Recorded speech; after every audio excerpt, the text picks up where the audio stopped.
வணக்கம். இந்த வீடியோல ஜிஎஸ்டி 2.0ல வந்து உள்ள புதிய டாக்ஸ் ஸ்லாப்ஸ்க்கு உங்க ப்ராடக்ட்டுகளோட எம்ஆர்பி பல்கா அப்டேட் செய்வது எப்படி என்று பார்ப்போம். முதல்ல உங்க ஜிஎஸ்டி டாக்ஸ் மிக்ரேஷன் சக்சஸா முடிஞ்சிருக்கணும். அதுக்கப்புறம் தான் இதே ஐட்டம்ஸ்க்கு எம்ஆர்பி மாற்றம் பண்ண முடியும். கவனிக்கணும். நீங்க next gen GST tax migration method use பண்ணி டாக்ஸ் மைக்ரேட் பண்ணினா மட்டும்தான் இங்க ஆட்டோமேட்டிக்கா எம்ஆர்பி மைக்ரேஷன் செய்ய முடியும். எம்ஆர்பி அப்டேட் பண்ண ரைட் சைடில் இருக்கும் மோர் கிளிக் பண்ணி next gen GST MRP select பண்ணுங்க. அதுக்கப்புறம் எம்ஆர்பி மைக்ரேஷன் ஸ்க்ரீன் ஓப்பன் ஆகும்.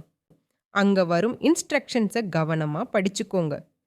டிஃபால்ட்டா 12% இருந்து 5% ஜிஎஸ்டிக்கு ஷிஃப்ட் ஆன ஐட்டம்ஸுக்கு எம்ஆர்பி 6.25% குறையும்.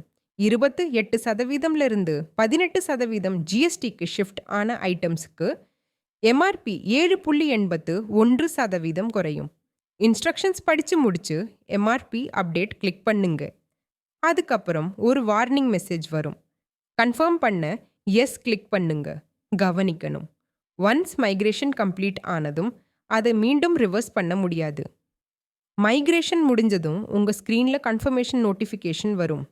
முக்கியம், மற்ற ரிவைஸ்ட் ஜிஎஸ்டி டாக்ஸ் ரேட்ஸ்க்கு அல்லது custom GST MRP percentage set பண்ணணும்னா நீங்கள் ஃபிசிக்கல் ஸ்டாக் ஆடிட் வழியே மேனுவலாக அப்டேட் பண்ணணும். அதுக்கான கைட் டிஸ்கிரிப்ஷனில் லிங்க் கொடுத்துருக்கோம். அப்டேட்டட் எம்ஆர்பி வெரிஃபை பண்ண ரிப்போர்ட்ஸ் மென்யூவில் GST 2.0 tax MRP change report open பண்ணுங்க. இது ரிப்போர்ட் 1702 ஓப்பன் பண்ணும். அங்கே டீடைல்ஸ் கிளார் பார்க்கலாம். ஏதாவது ஹெல்ப் வேண்டும்னா எப்பவும் நம்ம சாட் சப்போர்ட்டில் காண்டாக்ட் பண்ணலாம். நன்றி. நல்ல நாளாக இருக்கட்டும்.